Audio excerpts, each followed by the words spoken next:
بسم اللہ الرحمن الرحیم۔ آج میں پھر 5 منٹ کے مدرسے کو لے کر آپ لوگوں کے سامنے حاضر ہوا ہوں۔ آج کا جو ہمارا 5 منٹ کا مدرسہ اسلامی تاریخ ہے نمبر 1، حضرت یوسف علیہ السلام۔ دیکھیں، ابھی اس سے پچھلے جو ہم نے بتلایا تھا 5 منٹ کے مدرسے میں، وہ تھا حضرت یعقوب علیہ السلام پر آزمائش۔ اسی طریقے سے اس سے پہلے بتلایا تھا حضرت یعقوب علیہ السلام کی زندگی کے بارے میں، پھر قوم لوط کے بارے میں، اسی طریقے سے حضرت لوط علیہ السلام کے بارے میں، ذوالقرنین کے بارے میں، حضرت اسحاق علیہ السلام کے بارے میں، حضرت اسحاق علیہ السلام کی پیدائش۔ اس طریقے سے تمام انبیاء جو ابھی حضرت آدم علیہ السلام سے جن کا تذکرہ چل رہا ہے وہ آپ لوگوں کے سامنے عرض کرتا ہوں۔ لیکن اب جو ہمارے پیغمبر ہیں وہ ہیں حضرت یوسف علیہ السلام۔ لیکن حضرت یوسف علیہ السلام بڑے مشہور ہیں اور جلیل القدر پیغمبر ہیں اور نبی بھی ہیں، اور وہ حضرت یعقوب علیہ السلام کے بیٹے ہیں۔ حضرت یعقوب علیہ السلام کے بیٹے ہیں، حضرت اسحاق علیہ السلام کے پوتے ہیں، حضرت ابراہیم علیہ السلام کے پر پوتے ہیں۔ تو اللہ تعالیٰ نے ان کی شان میں ایک مکمل سورہ یوسف کے نام سے نازل فرمائی ہے۔ دیکھیں، اتنے مشہور ہیں کہ اللہ تعالیٰ نے خود قرآن کریم میں ایک سورت حضرت یوسف علیہ السلام کے نام سے نازل فرمائی ہے، جس میں ان کی زندگی کے حالات و واقعات عجیب انداز سے بیان فرمائے ہیں۔ قرآن کریم میں 27 مرتبہ ان کا تذکرہ آیا ہے۔ ان کی پیدائش حضرت ابراہیم علیہ السلام کے تقریباً 250 سال کے بعد عراق کے شہر فدان ارم میں ہوئی۔ بچپن میں ہی وہ اپنے والد کے ساتھ فلسطین آ گئے تھے۔ ان کے 11 بھائیوں میں بنیامین کے علاوہ باقی سب سوتیلے بھائی تھے۔ حضرت یعقوب علیہ السلام سے ان کو بے حد محبت کرتے تھے۔ حضرت یعقوب علیہ السلام کل ہی کی بات کری نا، حضرت یعقوب علیہ السلام ان سے بے حد محبت کرتے تھے۔ کسی وقت بھی ان کی جدائی گوارا نہ تھی، کیونکہ شروع ہی سے ان کی فطرتی صلاحیت دوسرے بھائیوں کے مقابلے میں بالکل ممتاز اور روشن کی طرح ظاہر تھی۔ حضرت یعقوب علیہ السلام ہونہار فرزند کی پیشانی پر چمکتا ہوا نور نبوت پہچانتے تھے، اور وحی الہی کے ذریعے اس کی اطلاع بھی پا چکے تھے۔ تو اللہ تعالیٰ نے انہیں نبوت کے ساتھ ساتھ حکومت و سلطنت سے بھی نوازا ہے۔ تو دیکھیں، حضرت یوسف علیہ السلام کی زندگی کے بارے میں مختصر طور پر میں نے چند باتیں عرض کری ہیں کہ حضرت یوسف علیہ السلام جو ہے نا، حضرت ابراہیم علیہ السلام کے تقریباً 250 سال بعد عراق کے شہر فدان ارم میں پیدا ہوئے ہیں، اور وہ اپنے والد کے ساتھ ہی فلسطین آ گئے تھے۔ آپ کے والد جو ہیں حضرت یعقوب علیہ السلام ہیں۔ حضرت یعقوب علیہ السلام کے بیٹے حضرت یعقوب علیہ السلام کے والد امجد حضرت اسحاق علیہ السلام ہیں۔ حضرت اسحاق علیہ السلام آپ کو پتہ ہی ہے، جنہیں حضرت اسحاق علیہ السلام حضرت اسحاق علیہ السلام کے والد امجد، جنہیں جو ہے نا ابو الانبیاء کے لقب سے پکارا جاتا ہے، حضرت ابراہیم علیہ السلام۔ تو اس طریقے سے وہ فلسطین آ گئے تھے، اور حضرت یعقوب علیہ السلام حضرت یوسف علیہ السلام سے بے حد محبت بھی کرتے تھے۔ حضرت یعقوب علیہ السلام کے بیٹے 11 بھائی تھے۔ حضرت یعقوب علیہ السلام کے 11 بھائی تھے، لیکن 2 بھائی بنیامین اور حضرت یوسف، یہ دونوں ایک ماں سے تھے، باقی سب سوتیلے تھے۔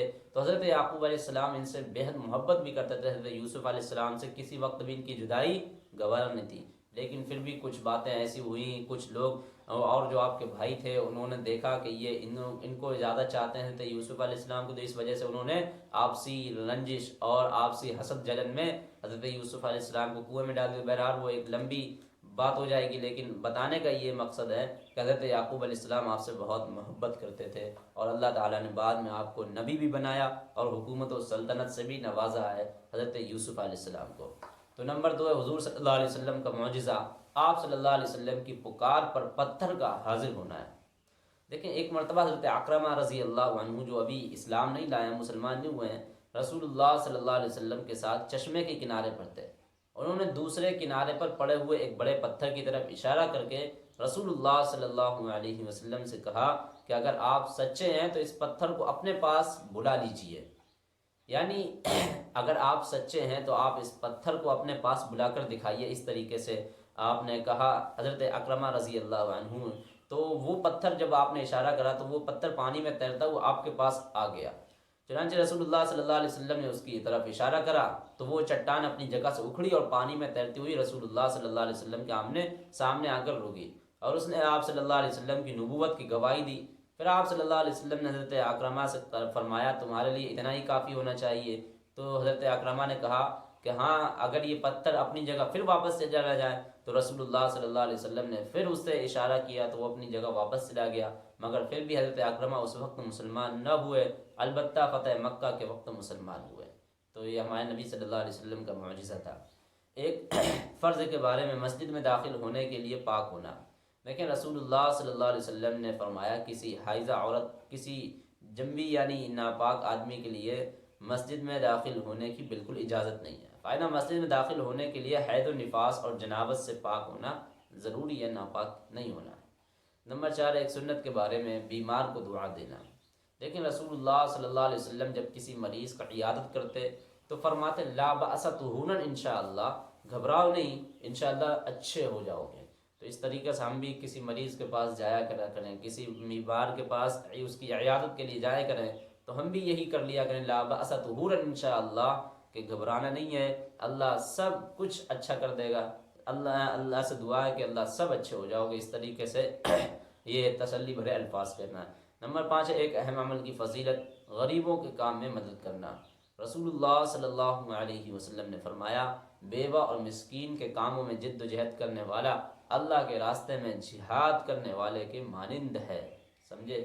بیوہ اور غریبوں اور مسکینوں کے کاموں میں جد و جہد کرنے والا، ان کے کاموں میں ہاتھ بٹانے والا اللہ کے راستے میں جہاد کرنے والے کی طرح ہے۔ نمبر 6، ایک گناہ کے بارے میں اللہ تعالیٰ کے ساتھ شرک کرنا۔ قرآن میں اللہ تعالیٰ فرماتا ہے ان اللہ لا یغفر ان یشرک بہ، کہ اللہ تعالیٰ شرک کو معاف نہیں کرے گا۔ ان اللہ لا یغفر ان یشرک بہ، اور شرک کے علاوہ جس گناہ کو چاہے گا اللہ معاف کر دے گا۔ وَإِنَّ اللَّهَ لَا يُشْرِكُ بِهِ إِنَّ اللَّهَ لَا يَغْفِرُ أَن يُشْرَكَ بِهِ وَيَغْفِرُ مَا دُونَ ذَلِكَ لِمَن يَشَاءُ وَمَن يُشْرِكْ بِاللَّهِ فَقَدِ افْتَرَىٰ إِثْمًا عَظِيمًا، اور جس نے اللہ تعالیٰ کے ساتھ کسی کو شریک کیا فَقَدِ افْتَرَىٰ إِثْمًا عَظِيمًا، اس نے اللہ کے خلاف بہت بڑا جھوٹ بولا۔ تو یہ قرآن کی آیتیں اللہ تعالیٰ کیسے بتا رہے ہیں کہ اللہ تعالیٰ کے ساتھ اگر جس نے شرک کرا ہے نا تو اللہ تعالیٰ شرک کو کبھی معاف نہیں کرے گا، اور شرک کے علاوہ جس گناہ کو چاہے گا اللہ معاف کر دے گا۔ اور بتایا کہ اگر شرک کرا ہے جس نے اللہ تعالیٰ کے ساتھ کسی کو شریک کیا ہے تو اس نے ایسا ہی کرا ہے، اللہ کے خلاف بہت بڑا جھوٹ بولا ہے۔ تو دیکھیں آج ہم لوگ جگہ جگہ شرک کرتے پھرتے نظر آ رہے ہیں، لیکن یہ سب قرآن کی آیتیں ہمارے کہاں سمجھ میں آ رہی ہیں۔ نمبر 7 ہے دنیا کے بارے میں، دنیا کی زینت کافروں کے لیے ہے۔ قرآن میں اللہ تعالیٰ فرماتا ہے دنیا کی زندگی تو کافروں کے لیے سنوار دی گئی ہے، نہ کہ مسلمانوں کے لیے۔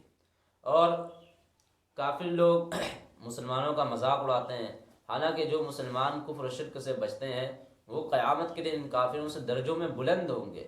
آدمی کو اپنی دنیا داری اور مالداری پر غرور نہ کرنا چاہیے، کیونکہ اللہ تعالیٰ جس کو چاہتے ہیں بے حساب رزق دیتے ہیں، اور جس کو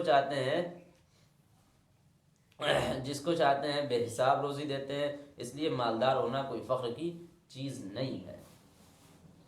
تو یہ دنیا جو ہے نا کافروں کے لیے زینت ہے، ان کے لیے آرام ہے، ان کے لیے دنیا سجن المؤمن و جنت الکافر، کہ دنیا ایمان والوں کے لیے قید خانہ ہے، کافروں کے لیے جنت سے کم نہیں ہے، تو بالکل انہی کے لیے جنت ہے۔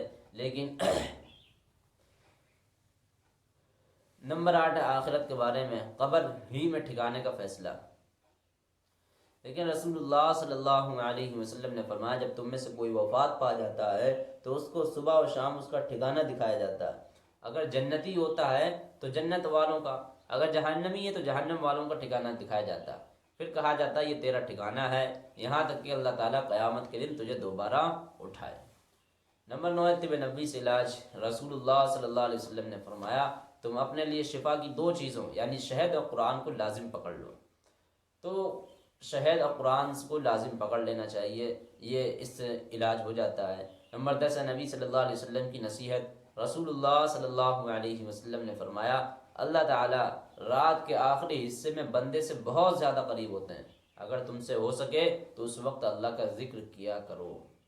تو اللہ تعالیٰ ہم لوگوں کو ذکر کرنے کی توفیق عطا فرمائے، کہنے سننے سے زیادہ عمل کرنے کی توفیق